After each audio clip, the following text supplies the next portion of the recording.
Hello everyone. So welcome to another episode of Lee's Listers and the Lister Q restoration. So last time I put the camshaft in. This time I mentioned I'm going to focus on the crankshaft. So nicked in the vise for a bit of safety.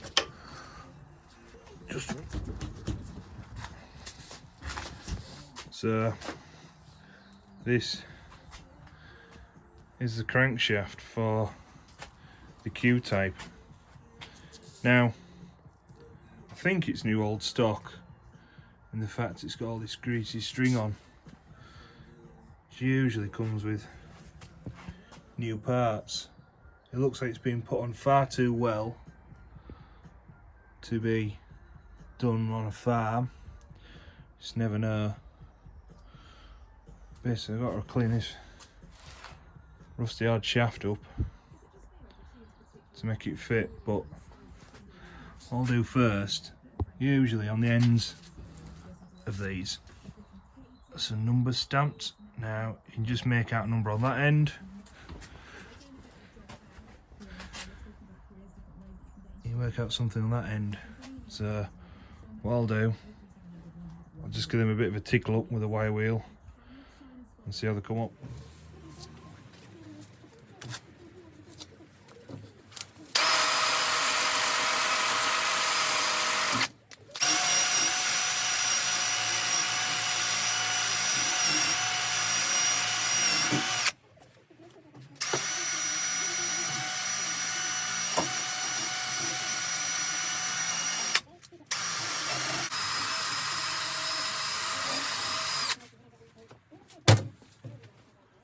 Right, so what's shown up is it's an R crankshaft, which I expected. So there's the R21 part number.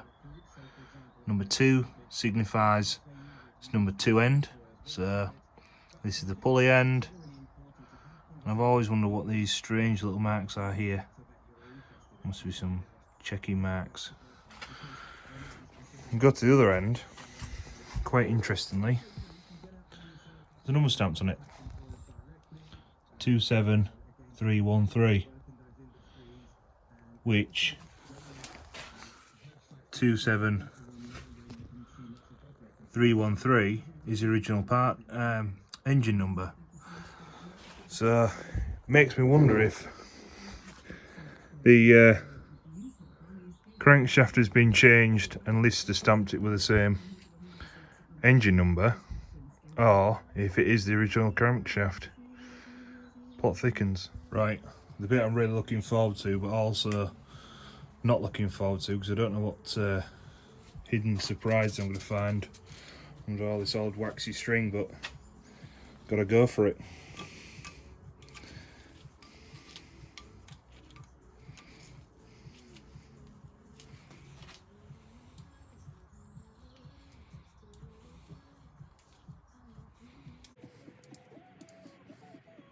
Appears. It's I think it's had string on it. Oh no, that is string. That's paper. Fibrous paper.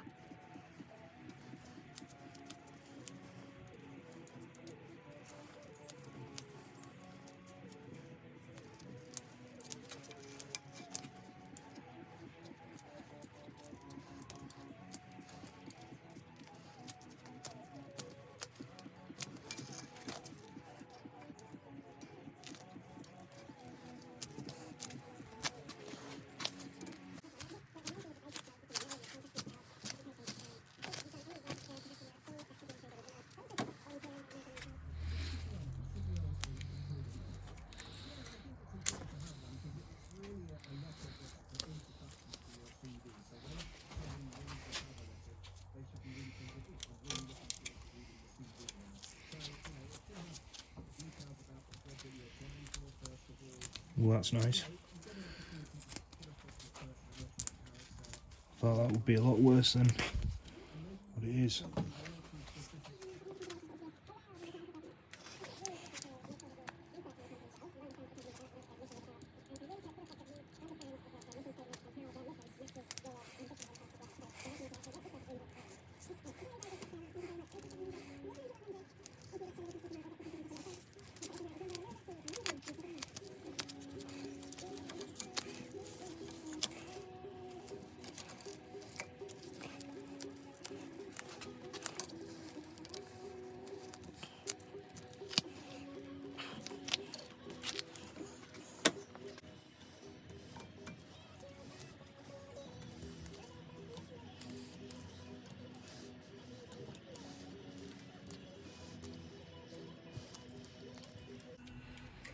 is, it's really sticky.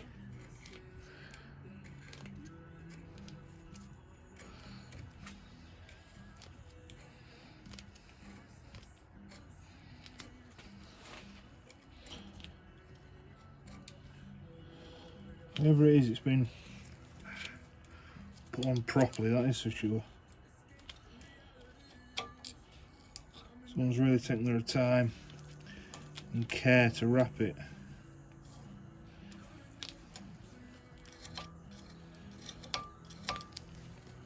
A bit of brake cleaner. Just ease it. Ooh, comes to there.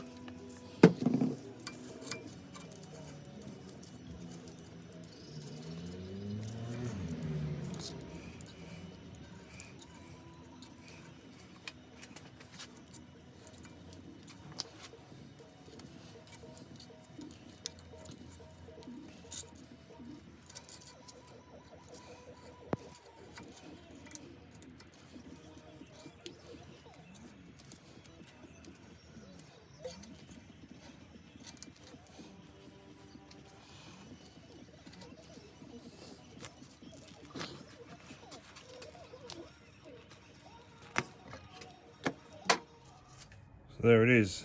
It's this, I don't know really how to describe it. It's definitely cloth of some kind, but you tell it's been put on in strips because you can see strip there, another one there, there.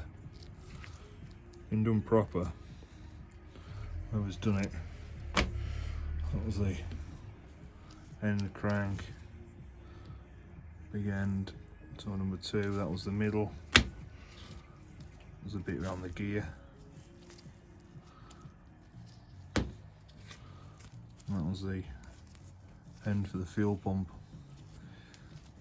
I mean, whoever's done it has either intended for it to be done sat a long time, or it's in the old stock. Because the crank actually, where it has been wrapped, apart from it being a bit sticky and black, it's not in bad fettle. Just give that one a bit of a rub with some brake cleaner, just try and get some of the stickiness off, and it's not that bad.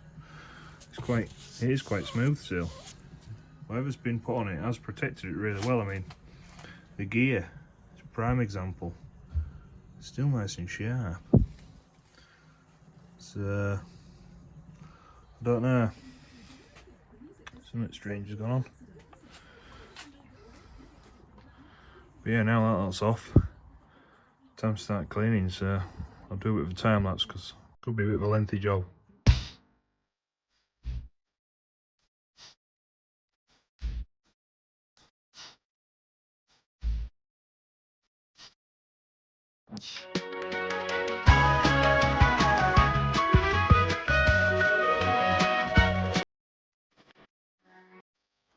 So what I've done, give everything a good wire wheeling with the grinder and the drill. Drill just getting these smaller places that you can't get with the grinder. It's cleaned up quite well actually. And then this section of this shaft, I've just gone over it with a bit of 60 grit sandpaper and a bit of WD. Got some 100 to give it more of a polish with that.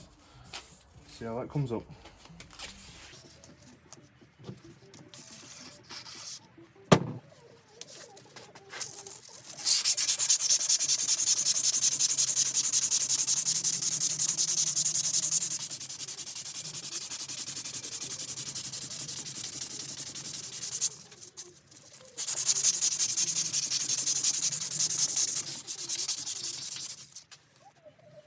Slow job, but this is what I do with these outside pieces of the crankshaft anyway. I'm stripping engines. I think it's quite nice and polished, but also makes getting the bloody flywheels on off damn sight easier.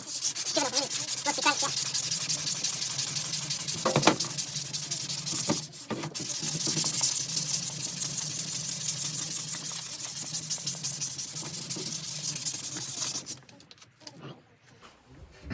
Bit of rag.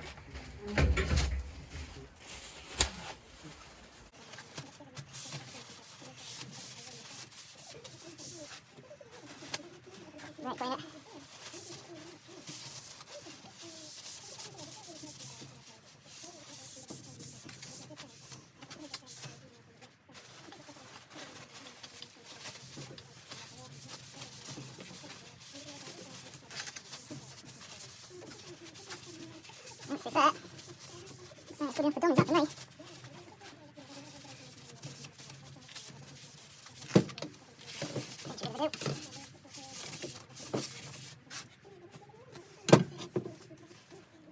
So here's a bit of a close-up of how the end of the crankshaft is cleaned up. It's come up well. That's how it started there. About a quarter of an hour's work. Do that bit. Come up nice. So that's just wire wheel, and it's quite rough, is that?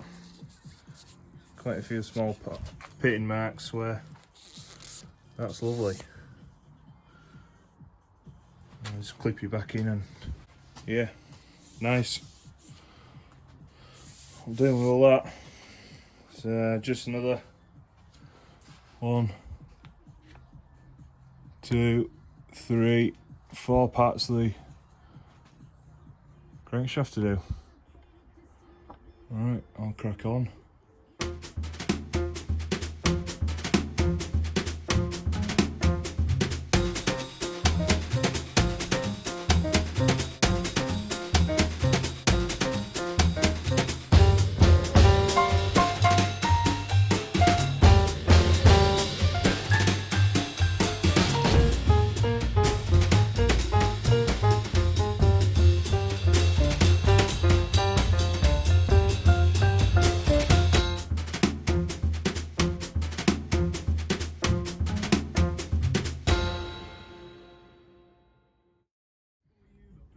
Right everyone, here's the crank cleaned up. So, come up quite nice actually. I'm not too worried about this really fine pitting, as it'll just help retain a bit of oil. See how bad it was to start, how rusty it was. It's cleaned up lovely. So what I've used is wire wheel on the drill and the grinder as well to get the thickest off, and basically a bit of WD and sanding paper. This is 80 grit. I did use some 60. It's a hell of a lot coarser. So, spray some WD on. You'll notice I sprayed the paper first, then the shaft, and then you use some brake cleaners to clean it up afterwards to get rid of the residual. And there's maybe a bit more work to do inside the keyways at each end, but yeah, I think that'll be good enough to go in. Chuffed to that. So I'll get it chucked in the crankcase next. So I've got the crank case moved over. Because of the design of them, this side there's the mesh that goes in, so the cranks have to go in through this side on every model on the H2R range.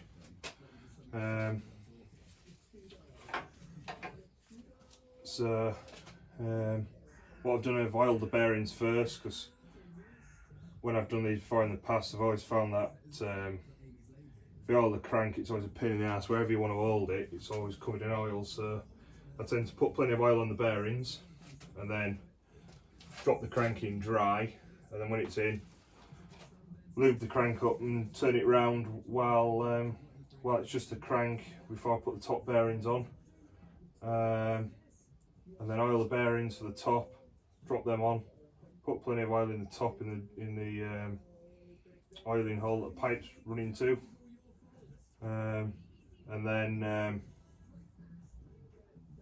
usually it's all right.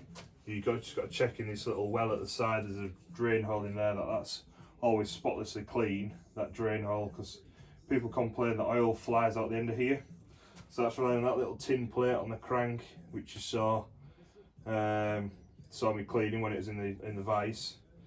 And the oil runs down to that and flies out basically, and flies into this little trough. I'll show you a video of it when it's in. It catches it in there, then runs down back into the crankcase. And what people find is that, a few people messaged before saying oil leaks either past the end of here, or it flies out, or it's always on the flywheel, and that drain hole is often blocked with shite. So right, we'll lift it in.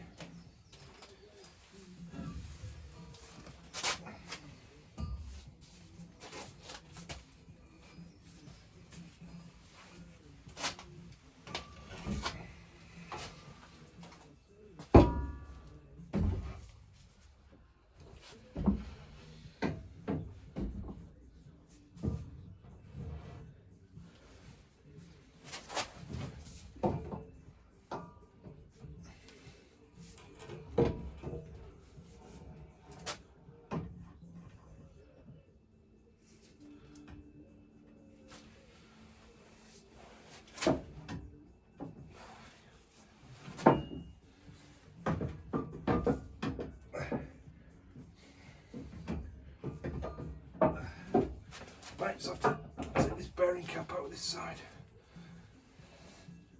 There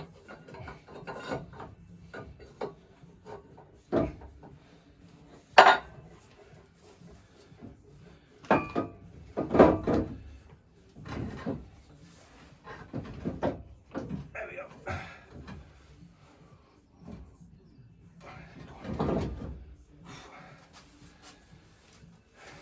Half in. Just a quick breather.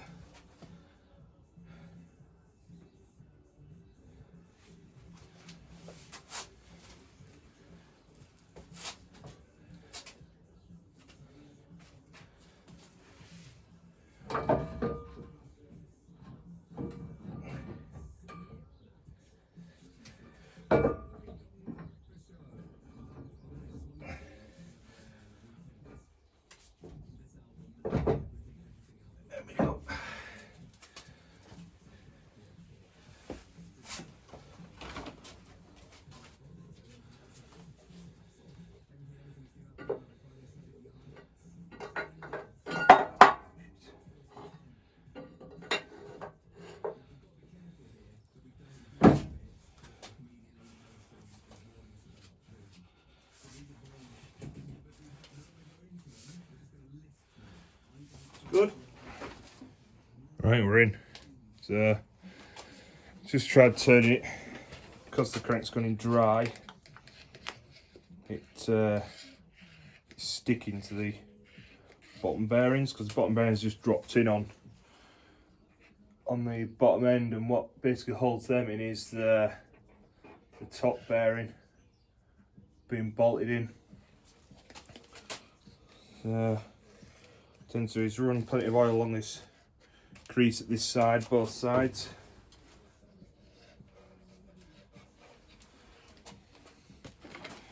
So the bearings are curved and then they have a little well on each side where the oil gathers.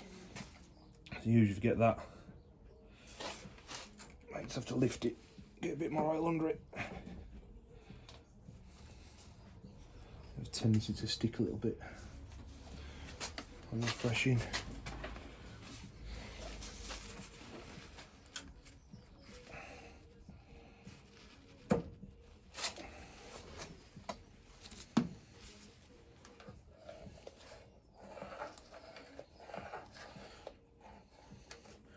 I use the same oil that I'm going to run the engine on. There we go. That's that one now turning. Just do the other side as well. I use the same oil that I build the engines with. Run the engines on that I rebuild them with. Yeah, turning nicely. So the other side's just a bit dry, it's sticking a little bit. So I've just lifted it up and put a bit more under it. Right, now that's in. It's going to put the top bearing on, bearing cap. So these different to the bottom ones. In fact, the bottom ones are just plain; they have no grooves in them, and the top one also has a hole for the oil to run through the little cap. So the pipe runs up into here, pumps through that hole, and then the excess oil runs down these drain channels. I always aim for the pipe being as close as possible to this hole when cause it runs up this side when it's running, and then it guarantees it's always pumping direct into that hole, so you always get good oil flow into your bearings. Same again, plenty of oil in here.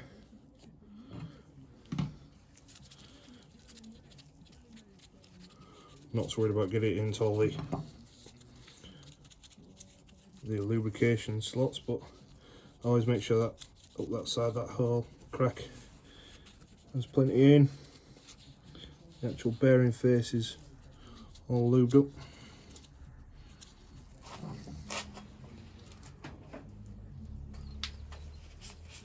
And what I've done as well, put a little bit of oil on this face just to help it in the future, stop any rusting.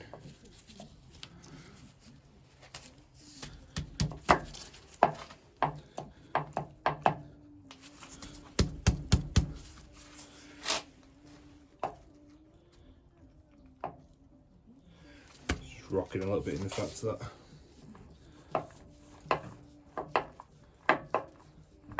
the bottom bearing's not sat perfectly square. That's good, chuffed with that.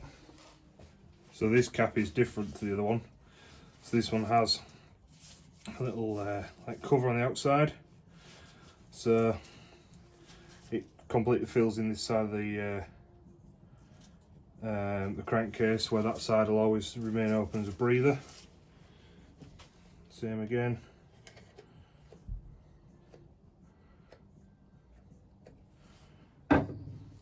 Plenty of oil. Even do the inside face, because that bit there, that top hat bit, runs up against the lobe on the crankshaft.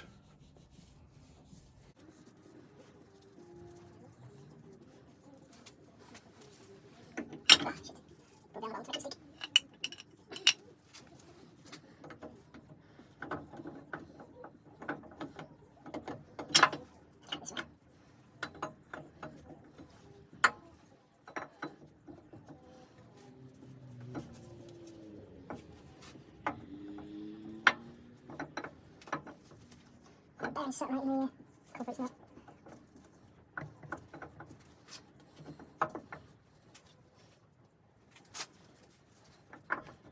There you go, it's on.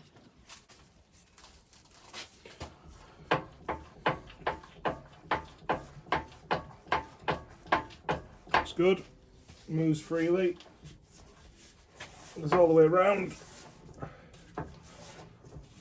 I know there's no retaining bolts in at the moment, but it's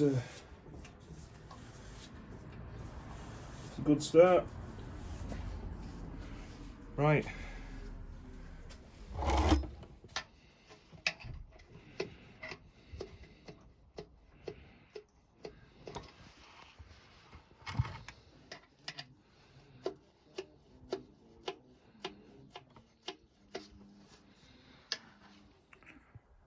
Right everyone, now the crank's in, we're going to put the timing gear on. So here's the timing gear, and on here there's two marks.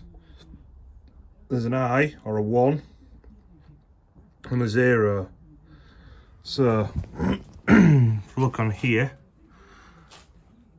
if we find it, there is the 0 on the camshaft, and there is the I or number 1 on the crankshaft. And what you got to do, so that one's in the middle of the dip of two teeth. That one's on a tooth, that one's on a tooth, and that one's in the dip of 2 teeth. So you got to put the O to the O, the I to the I, and hopefully that should be the camshaft timed up to the crankshaft. So I'll put it on the stand. Can't see it's going to be a fantastic bit of video, this next bit, but I'll try and get the best picture of it as I can, and get it timed up for you. This gear only goes one way around, and it has this flat side outwards. There's that little ring is where that oiling tube sits. So it's a bit of a guesstimate to how we get it lined up.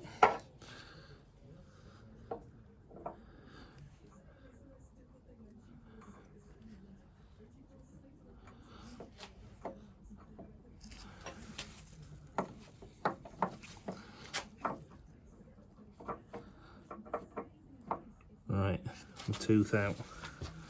So slide that back. Slide on a tooth on the cam. Right, fucking secret sauce is sticky everywhere. So the knot's lined up there. The eye's lined up there. It's got to give me pegging now.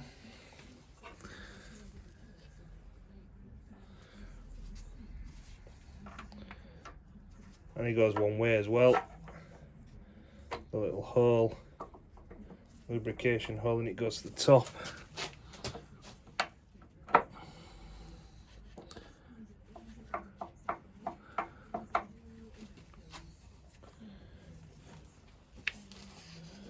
Usually requires a smack with an hammer.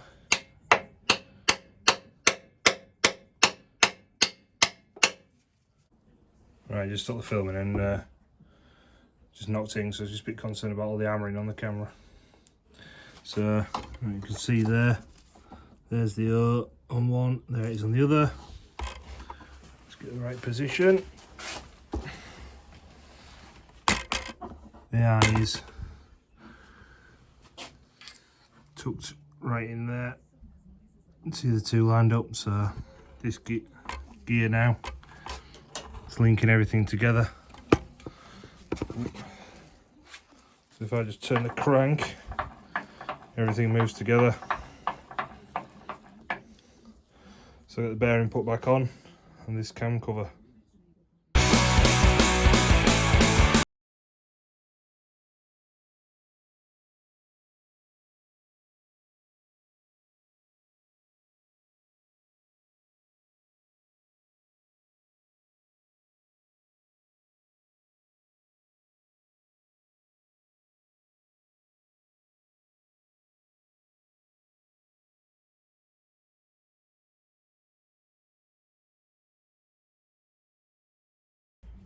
Right, now it's all built back up.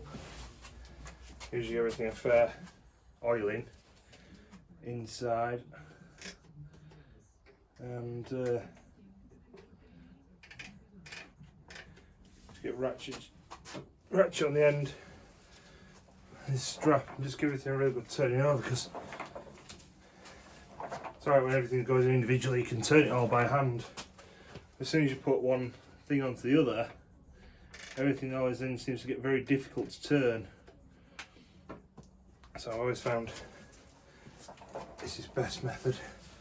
I just use a filter strap at the end of the crank. It doesn't damage the crank, but it nips on nice and tight. And my 1/2 inch ratchet breaker bar. So everything a good few turns, make sure everything's nice and smooth. There's no particular tight spots.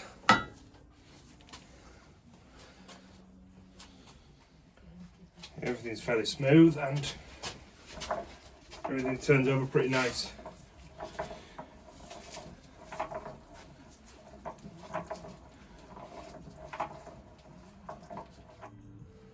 Right, valve lifters.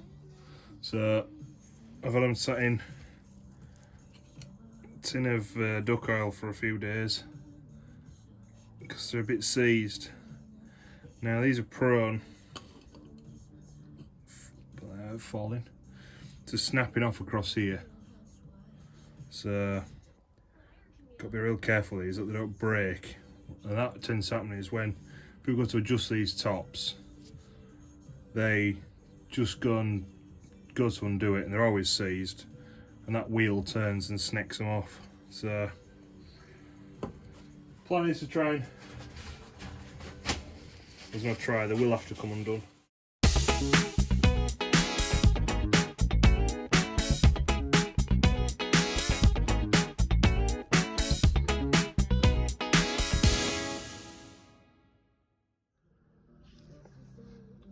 So that one comes to bits fairly well. I just took a quick measurement of how far the top nut was down, so when I come to rebuild it I know exactly where it's at. So now, time for the second one. Just like that. The second one's in pieces, so it came to bits about the same as the first one, to be fair. You get a fair carbon build up on this shaft, because what happens is old oil and shit runs down the valve, down the spring, and then runs in there. It all just ends this claggy horrible shite on it. And then plus you got the same from underneath, so this wheel should turn, but that's pretty seized solid on both. That one's a bit loose. That one's stuck fast. So I've cleaned that up. Might be a bit of a pair of pliers job and just try and work it backwards and forwards. Polish these, all grud and shit off them, and then reassemble them all. Alright, here we are, cleaned up. Quite nice actually. I don't mind these been bright and clean. I've left a little bit of original paint that was left, but move how they should. Wheel turns nice. Be a bit better with a bit of oil on the bottom of it as soon as it's sorted. But yeah, vast improvement on the previous one. So same again, and just like that, it's done. Valve lister's now free, come down nicely, and both the wheels and bottom turn nicely. So I'll get some oil back on, oiling them, get them put back in here. Just got to rummage around in me little box of bits first and try and find 4 nuts that's the same, the right size.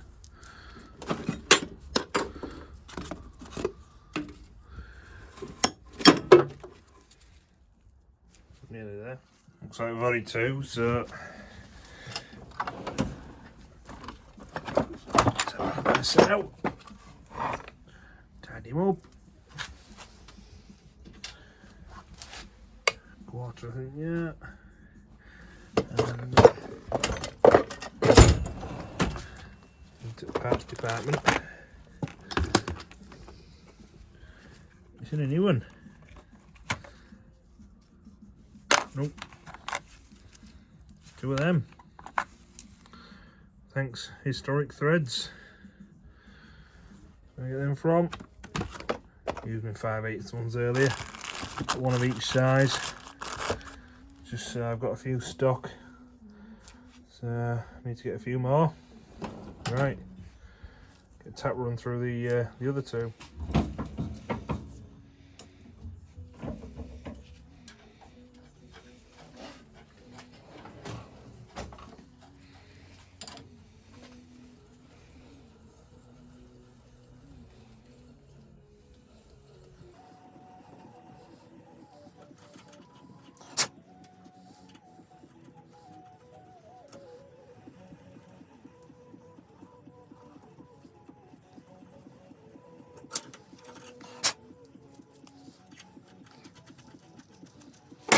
Again, just get rid of it, shine off it. Back in.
These never went on with any washers originally. It just went on straight as they are. The nuts I've got from Historic Threads are pre-war ones, so all the ones on the H2R pre-1921 are always pre-war nuts. They're a lot thicker in the sidewall, a lot deeper than post-war. I found Historic Threads to be one of the best suppliers of them. So that's the valve lifters on. Back to shaky cam. There we go. There's them 2 new nuts. You'll notice down here earlier on as well. There's a couple here. I was missing just a couple out of my box of tricks.